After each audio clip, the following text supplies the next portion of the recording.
এই নির্মল ঘোষ একটা ডাকাত, অভয়াকে দাঁড়িয়ে থেকে পুড়িয়েছে।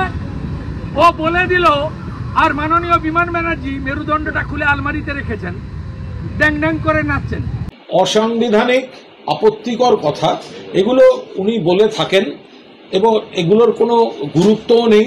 তাহলে এক্ষুনি বিজেপির এমন কিছু লোকের নাম বলে দেওয়া যায়, তাদের মেরুদণ্ড কোথায় আছে কেউ খুঁজে পাবে না।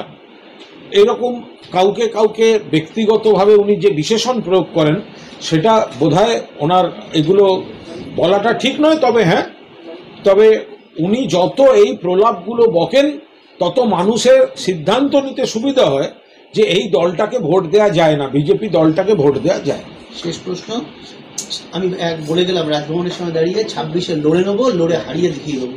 এটা তো আমরা 21 থেকে শুনছি, পেচ হচ্ছে।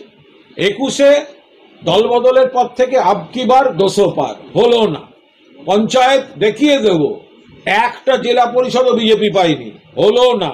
লোকসভা তৃণমূলকে মুছে দেব, তৃণমূল বেড়ে গেল, বিজেপি কমে গেল। এ তো ক্রমশ পেচোচ্ছে। ফলে এইসব অবান্তর কথাগুলোর কি মানে আছে?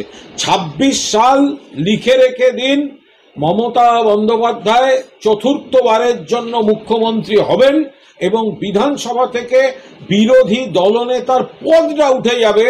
কারণ বিজেপি বিরোধী দলনেতা হতে গেলে যে এমএলএটা দরকার সেই আসনটা পাবে না এবং নন্দীগ্রাম থেকে তৃণমূলের চিহ্নে তৃণমূলের বিধায়ক জিতে আসবে।